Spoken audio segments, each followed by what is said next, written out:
As I've gotten older, I've noticed that the inside world and the outside world have kind of changing for me, or changing just in general for all of us.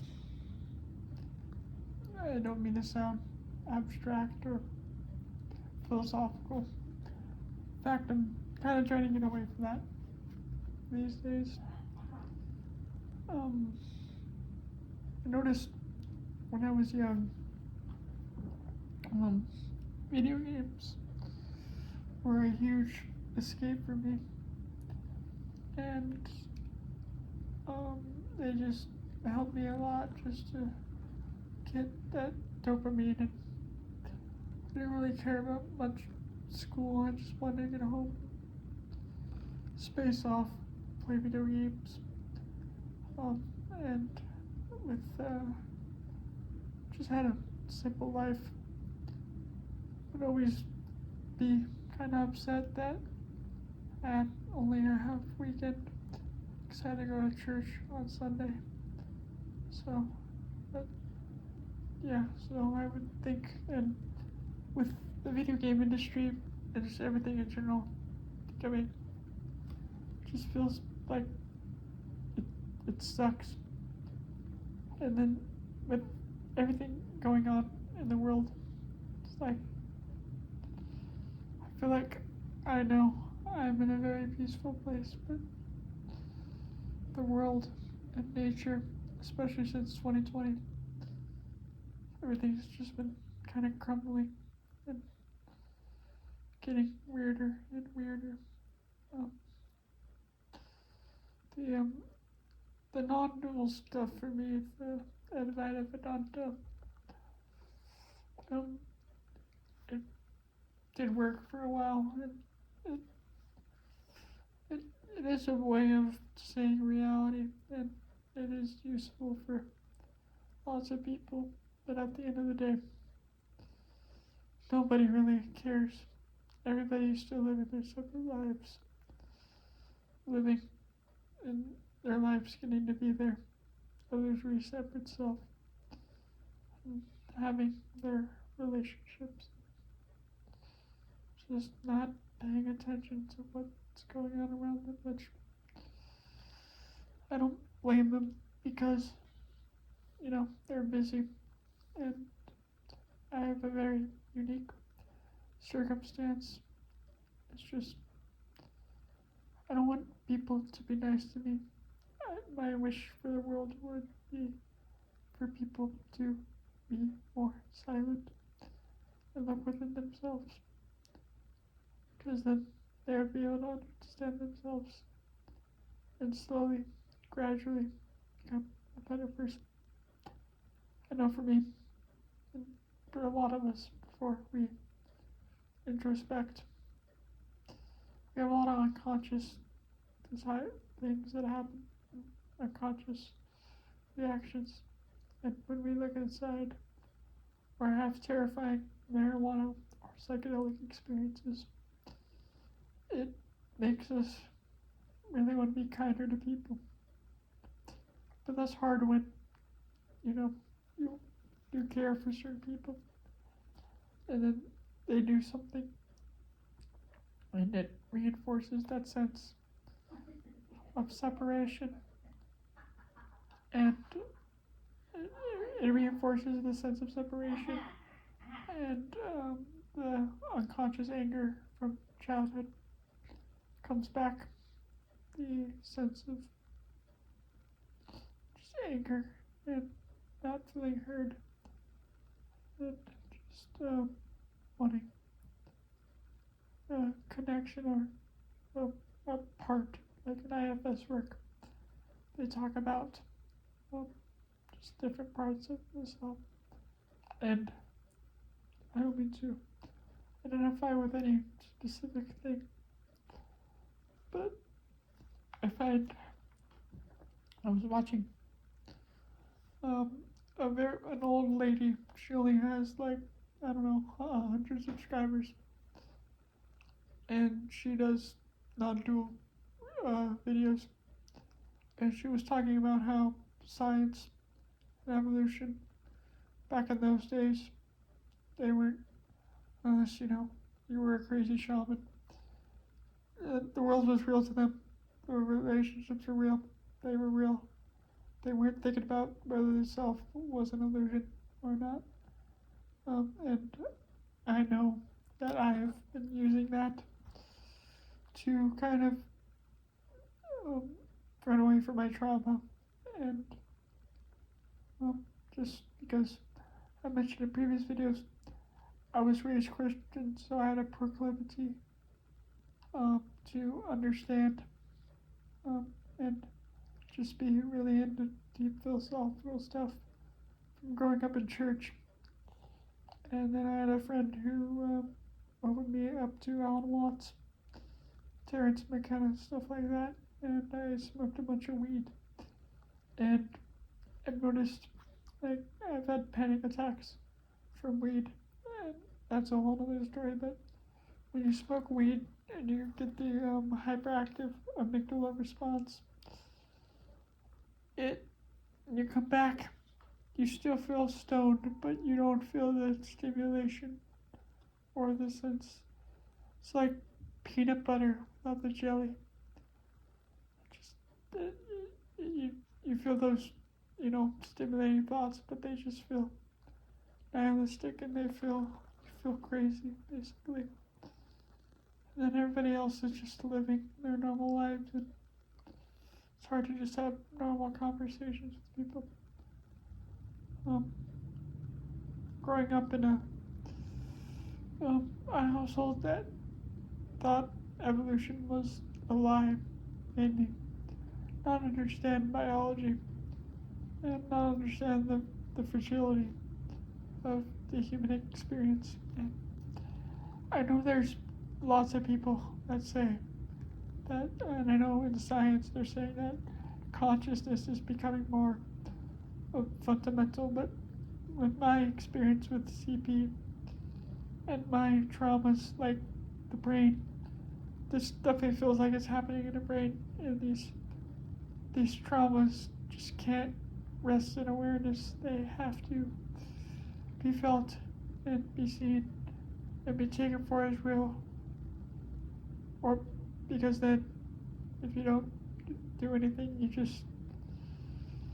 everything just becomes like a glass wall, and everybody else just feels unreal.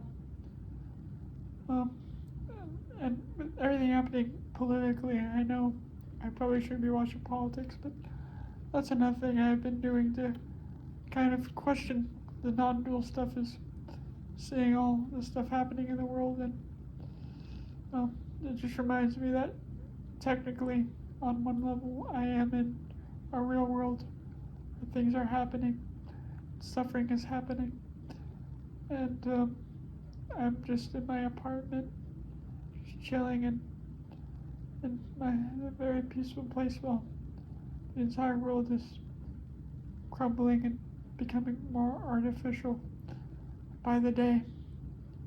I don't know.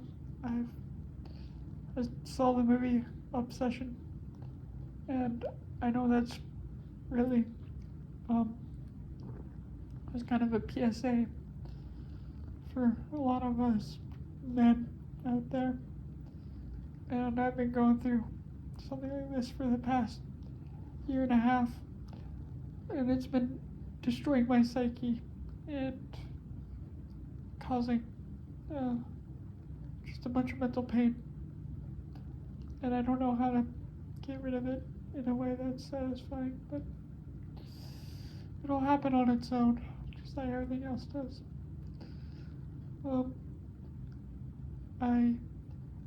Like I said, I don't think I mentioned this, I downloaded a PS2 emulator, and that's helped a little bit because that was my childhood, playing PS2 games and PS3 games and playing GTA Online with my best friend.